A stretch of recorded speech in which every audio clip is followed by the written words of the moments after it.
Assalamualaikum warahmatullahi wabarakatuh.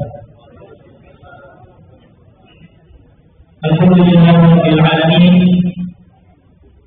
Segala puji bagi Allah Tuhan seluruh alam. Nas'alullah al-karim.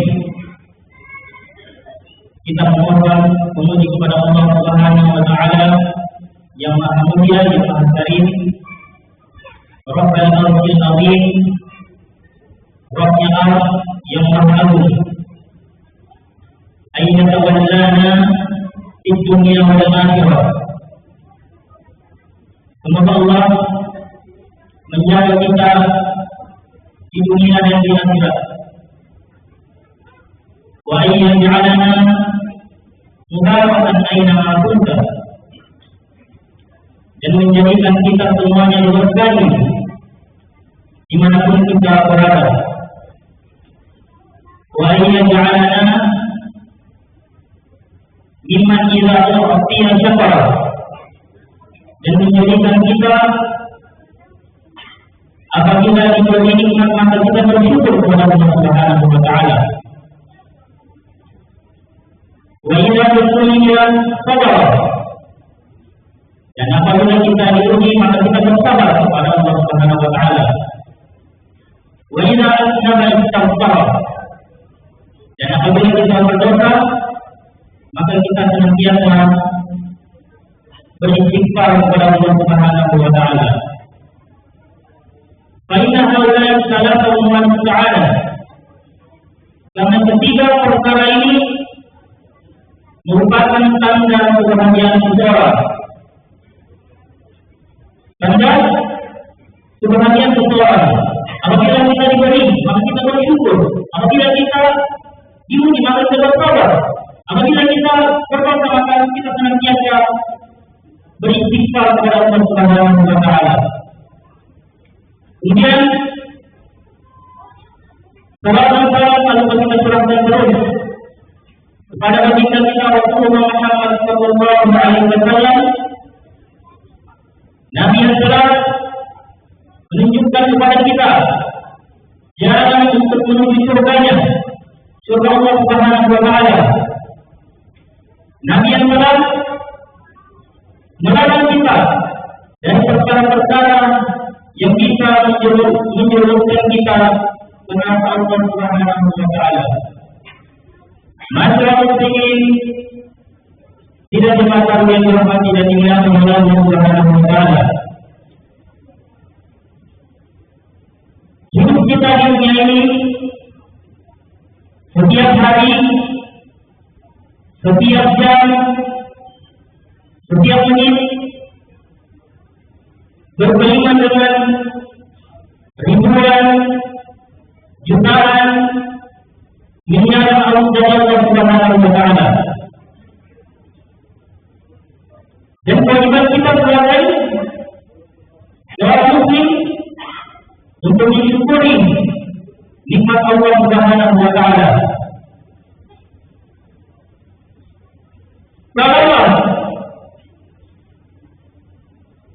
dalam sehari Allah mencurahkan nikmatnya kepada kita 1 juta kenikmatan nilainya,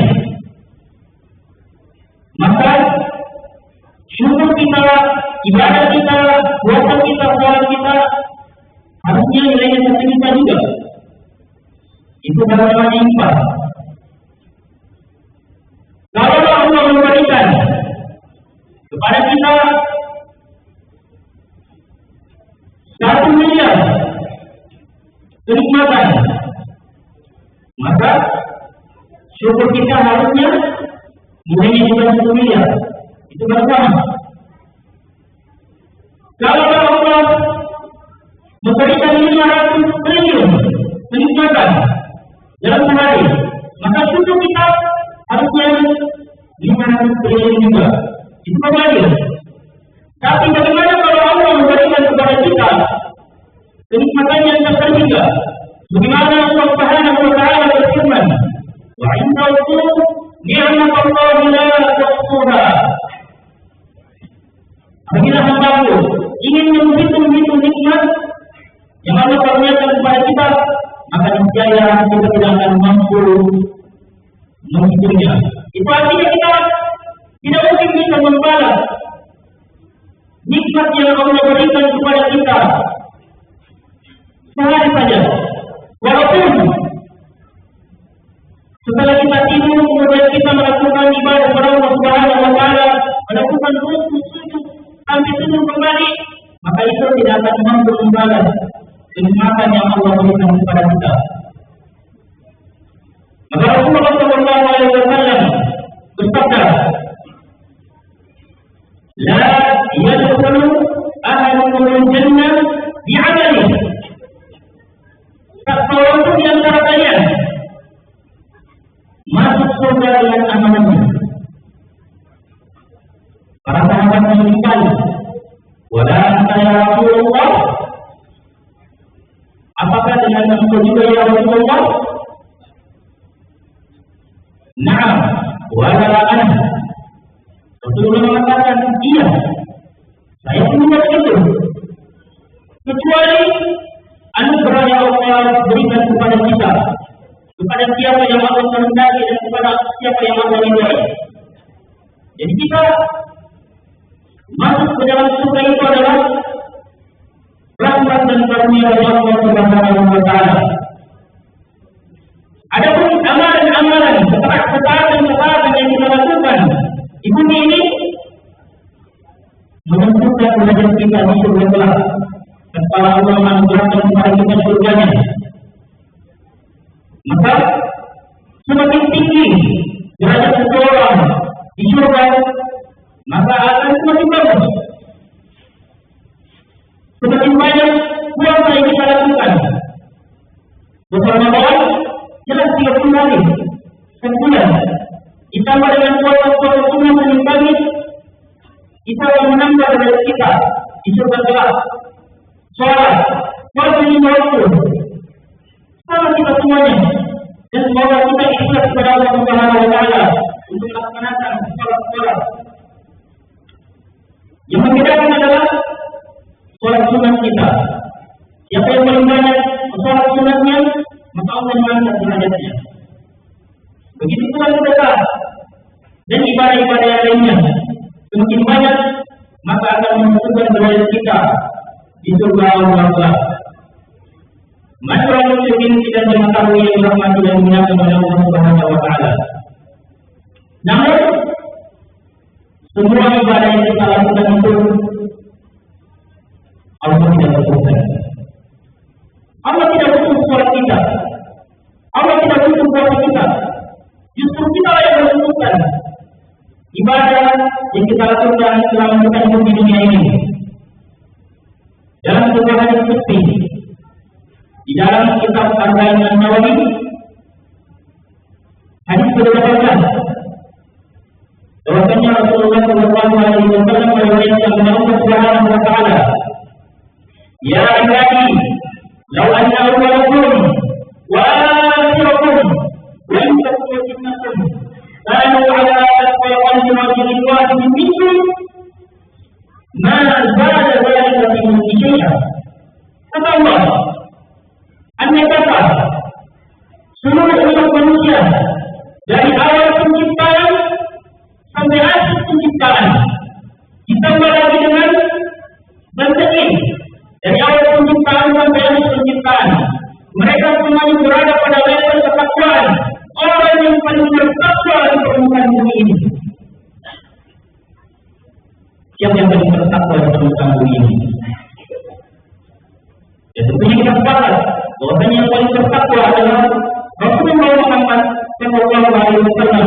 Andai kata seluruh jemaah minta salam ketakwaan seperti ketakwaan Rasulullah Sallallahu Alaihi Wasallam, ibadahnya seperti ibadah Rasulullah Sallallahu Alaihi Wasallam, puasanya juga, sedekahnya juga, hajinya juga, maka apa kata Allah? Ma zada dzalika fi mulki syai'an. Itu tidak akan menambah sedikit pun di sisi Allah Subhanahu wa Ta'ala. Kemudian lanjutan dari hadis ini, "Ya ibadi, law anna awwalakum wa akhirakum wa insakum wa jinnakum kanu ala masjidan falirajulin wahidin minkum mana pertanyaan bagi seluruh syifa.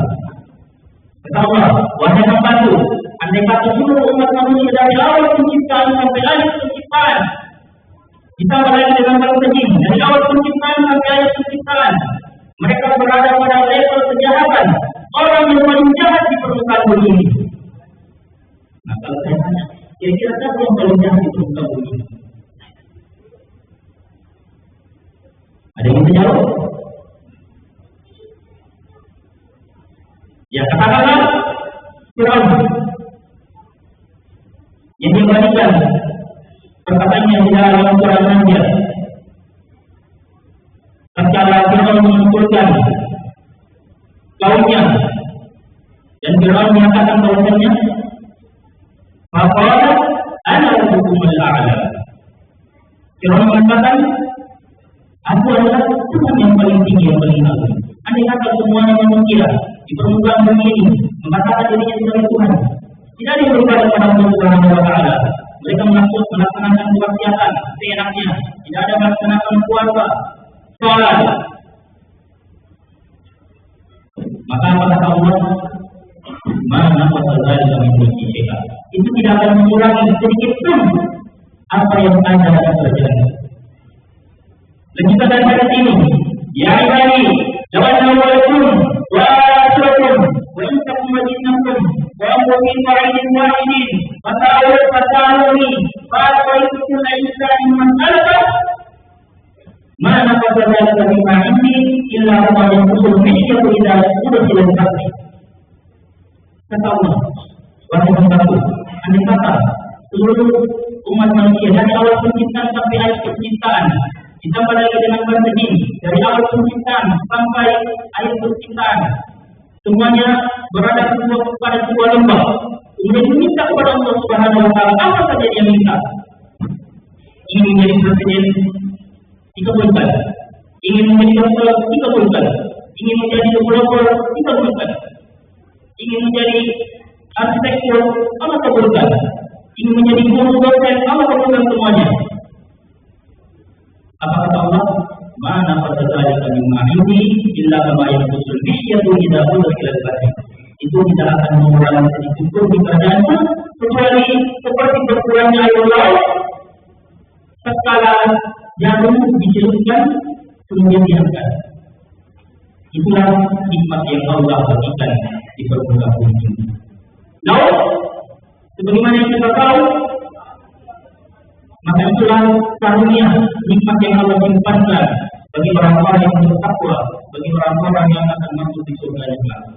Jemaah yang dirahmati oleh Allah Subhanahu wa Ta'ala. Bayangkan, ketika kita pergi di tengah laut, di depan kita tidak ada pulau, daratan. Di belakang kita juga tidak ada, sebelah kiri kanan juga tidak ada. Semuanya kalau kita lihat. Kemudian kalau kita lupa membawa jarum, andai saja telunjuk kita celupkan. Kemudian apa yang melekat di telunjuk kita, itulah kenikmatan yang Allah bagi di permukaan bumi ini. Lautan, kalau lautnya kita ketahui bersama, itulah karunia yang Allah simpankan bagi orang-orang yang Allah akan menjadi surga. Masyarakat orang muslimin tidak dimarahi oleh Allah, tidak dimuliakan oleh Allah Subhanahu wa Ta'ala. Dan kenapa kita beribadah? Lanjutkan dari ayat ini, kata Allah, innama hiya a'malukum. Itu amal untuk kalian, untuk kita semuanya. Kita berpuasa pada bulan Ramadan ini, kita melaksanakannya mulai di 10 bulan terakhir, kita melaksanakan salat tarawih dan berbagai macam ibadah-ibadah itu untuk kita semuanya. Ukhfiha lakum. Allah menciptakan untuk kita. Faman wajada khairan falyahmadillah. Barang siapa yang mendapati pertama CCTV-nya di dunia ini, kemudian dia lahir sampai meninggal, lebih banyak kebaikannya dibanding keburukannya, maka apa kata Allah? Falyahmadillah. Maka pujilah Allah, karena yang bisa membuat kita sujud adalah Allah Subhanahu wa Ta'ala. Yang bisa membuat kita sujud adalah Allah Subhanahu wa Ta'ala.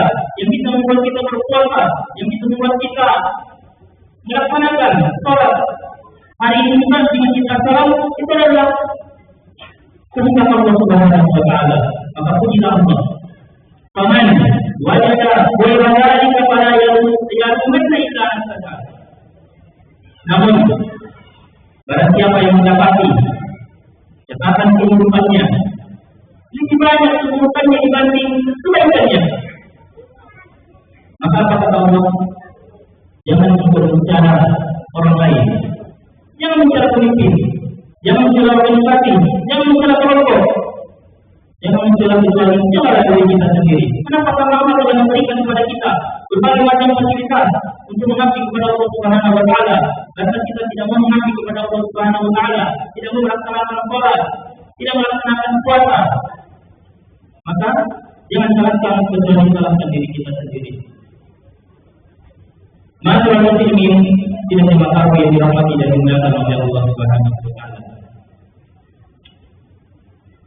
Lantas ibadah yang seperti apa yang Allah inginkan dari kita? Tidak semua ibadah Allah Subhanahu wa taala terima dari kita. Sebuah hadis yang diriwayatkan oleh Tabrani, anna rajula la yusalli salata 60 sana. Ada seseorang 60 tahun melaksanakan salat, tak satu pun salatnya diterima. Lam tuqbal lahu salat, tak satu pun, 60 tahun salat, rukuk sujud beribadah kepada Allah Subhanahu wa taala 60 tahun tidak diterima oleh Allah Subhanahu wa taala. Apa kata Rasulullah sallallahu alaihi wasallam? Yutimmu ruku'ahu wa la yutimmu sujudahu. Rukuknya sempurna, sujudnya tidak sempurna. Yutimmu sujudahu wa la yutimmu ruku'ahu. Sujudnya sempurna, rukuknya tidak sempurna. Asal-asal saja. Dan Allah menerima ibadah memiliki dua syarat. Yang pertama, ikhlas kepada Allah Subhanahu wa taala. Sebagaimana firman Allah, "Wa ma umiru illa liya'budullaha mukhlishina lahu din." Dan tidak pula kita diperintahkan untuk beribadah kepada Allah Subhanahu wa taala ya kecuali dengan cara mengikhlaskan ibadah kita kepada Allah Subhanahu wa taala. Kemudian yang kedua, ittiba, sesuai dengan tuntunan yang diajarkan oleh Rasulullah SAW. Kita tidak boleh membuat ibadah-ibadah. Kita bukan Nabi. Ada kajian Jibril itu memberikan wahyu kepada kita sehingga kita berani membuat syariat-syariat baru di dalam agama Islam ini. Ya, andaikan kita bangun tidur sampai tidur kembali, kita mau melaksanakan berbagai macam perintah-perintah Allah dan Rasulnya, maka itu tidak mampu kita lakukan. Maka ya, Alhamdulillah bahwa Rasulullah SAW bersabda bahwasanya man 'amila amalan laisa 'alaihi amruna fahuwa radd. Barang siapa yang mengamalkan suatu ibadah yang tidak ada contoh dari Rasulullah SAW, maka pasti amalannya itu akan tertolak. Masyaallah muslimin dan jamaah sekalian yang dirahmati dan dimuliakan oleh Allah Subhanahu wa taala.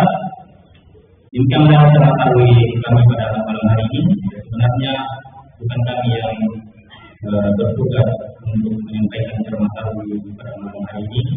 Kami masih berada pada kapasitas protokol. Ya, dari sini ya kami berangkat selalu protokol ya. Tapi karena ya penceramahnya berhalangan hadir, maka kami juga diamanah oleh ketua pengurus untuk menyampaikan ceramah malam hari ini. Ya, mohon maaf atas segala kekurangan kami. Ya, kalau misalkan ada yang kurang berkenan dari penyampaian kami, itu karena kami masih ya sebagai kapasitas sebagai protokol di masjid ini. Demikian yang dapat kami sampaikan. Kalau ada yang mau dilakukan, kami tutup dengan doa kepada majelis. Subhanallah wa bihamdihi, asyhadu an la ilaha illa anta, astaghfiruka wa atubu ilaik. Assalamualaikum warahmatullahi wabarakatuh.